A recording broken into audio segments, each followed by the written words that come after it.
So today we have a good opportunity to talk about socialism in America. Should I be socialist? Should you be a socialist? What is a socialist? A socialist, this is what socialist government is. It's a way of organizing society in which industries are owned and controlled by the government rather than individual peoples and companies. So industries are controlled by the government rather than individuals. Okay, now I was just looking on the labor statistics website, United States labor statistics website, and so we're talking about some data here.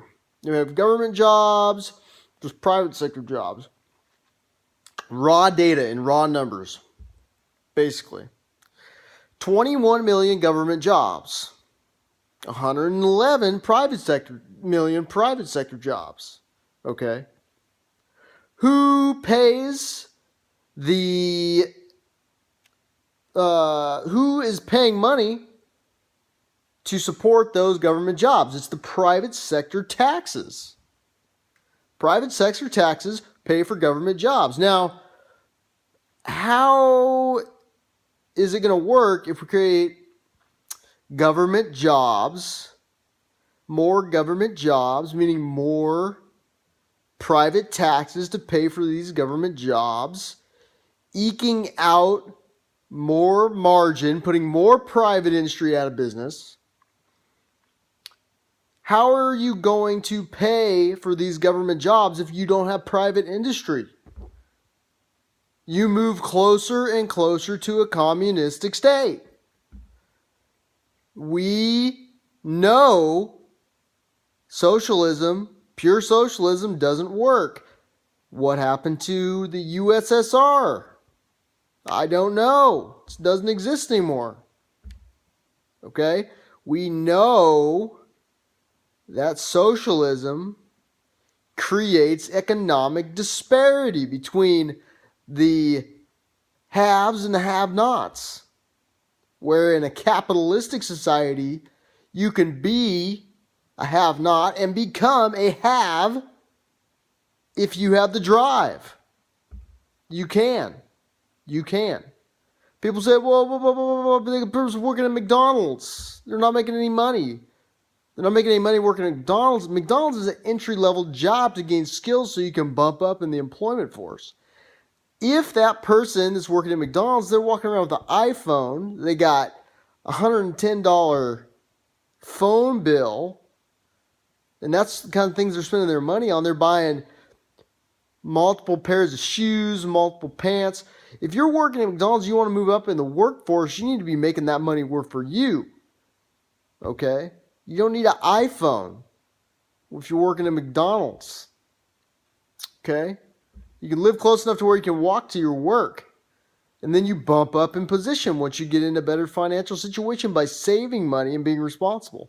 Now, somebody told me today, it's a very wise statement. Has a poor man ever written you a check?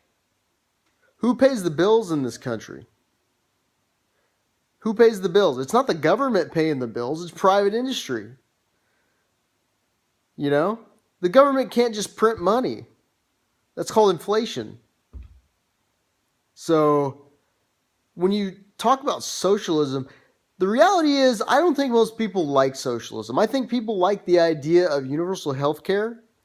And there are some people that like the idea of free college. Okay. Now, universal health care, I can buy into that. I'll buy into that. I'll buy into a health care plan. Not currently the one that we have right now where we tried to use private industry to create government health care. That didn't really work. Healthcare's falling out, Molina's falling out. We need to rewrite that legislation. But we want to talk about different types of government rule. This whole notion of free college for everybody. I mean, what's going to happen is your tax is going to go up. You're going to drive more private industry out of business. Walmart is the biggest private employer in America. Walmart pays more taxes than any other private employer in America based on sheer numbers. And those taxes are going back to pay for these government jobs. Now you start to take these employers out of here, employers like Walmart and Home Depot, they start to go out of business in a socialist economy. Those jobs are gone, that tax money's gone. Okay? You have to have flow of money in an economy. In a free market economy where prices are set by supply and demand, not by the government. I don't understand why people are so upset. Let me tell you why. Let me tell you when you'd be a little bit more upset. If the government came to your door, let's think about this. Instead of taking money out of your paycheck, the government sends you a bill for taxes every month. And you get out of they just give you your gross income. Your employee gives you your gross income. Boom.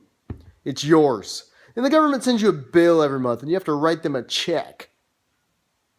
You have to write them a check. How are you going to feel about taxes when you have to actually write the check? You don't see it because it just comes out and that's the way they want it because it makes you feel good. It doesn't make you feel bad. It doesn't make you feel bad. You feel good. Okay, but here's the deal. There are some people throwing boxes of tea in the harbor for ridiculous taxation. Okay? So, I mean, that's pretty archaic, but the reality of it still stands the same. Write your government checks like a small businessman does for their portion of tax from your income. See how you feel. Everybody should have to do that. Everybody should have to do that and see how they feel. Get your checkbook out, write them a check.